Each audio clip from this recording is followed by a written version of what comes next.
हरियाणा का एग्जैक्ट पोल और exit poll तो तकरीबन सब लोगों का मानना यही है कि भाई यही रहेगा, हिस्ट्री इंटैक्ट रहेगी।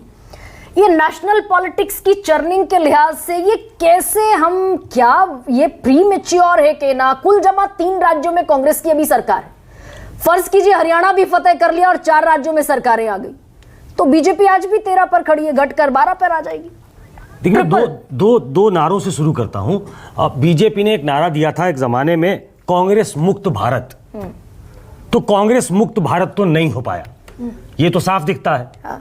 अभी अख्तर साहब ने बताया कि राहुल गांधी की अप्रूवल रेटिंग जो है वो बढ़ी है, वो नंबर्स में भी रिफ्लेक्ट कर रहा है कि कांग्रेस एक स्ट्रांग ओपोजिशन की तरफ आगे बढ़ रही है। एक और नारा था, अच्छे दिन। वो अच्छे दिन जनता के लिए थे, लेकिन ऐसा लगता है कि अच्छे दिन कांग्रेस के वापस आ सकते हैं। ये बीजेपी का नारा था, अच्छे दिन। अच्छे दिन आने वाले हैं, और जब मोदी जी जीते तो अच्छे दिन आ गए, ये नारा दिया गया। तो जैसा एक ग्लूमी पिक्चर दिखाई देता था कांग्रेस के इर्द गिर्द की जहां कांग्रेस वर्सेस बीजेपी है, वहां तो कांग्रेस कॉन्टेस्ट में होगी नहीं। हाँ, वो जो एक परसेप्शन था, वो परसेप्शन टूटा है। संजीव जी बैठे हैं, जयपुर से बैठे होंगे। राजस्थान में ऐसी स्थिति थी कि 25-0, और उस राजस्थान में भी कांग्रेस ने विधानसभा में भी तो ठीक ठाक प्रदर्शन किया, लोकसभा में भी अपेक्षा से अच्छा प्रदर्शन, जितनी उनसे अपेक्षा थी उससे अच्छा प्रदर्शन किया। तो ये हरियाणा के रिजल्ट जो है वो एक ट्रेंड दिखाते हैं कि अगर हरियाणा में सब कुछ ऐसा ही होता है, हालांकि it's too early now, I mean it's too late now to predict.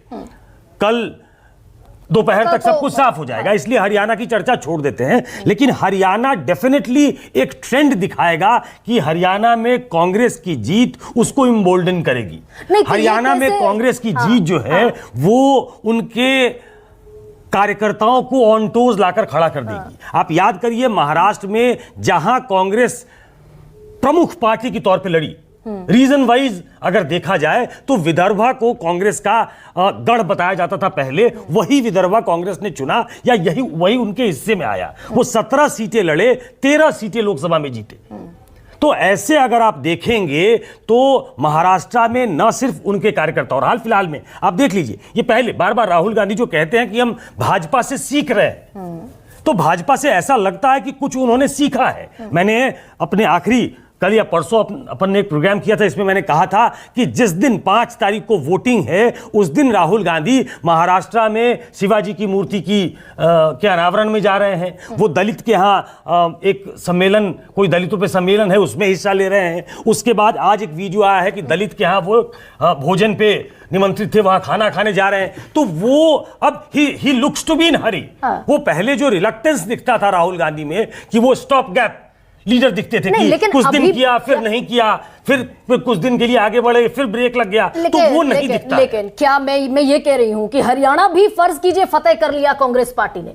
हम जिस परसेप्शन की बात कर रहे हैं, लोकसभा में बनता हुआ देखा 99 पर कांग्रेस आई, 42 और 52 के बाद, 44 और 52 के बाद।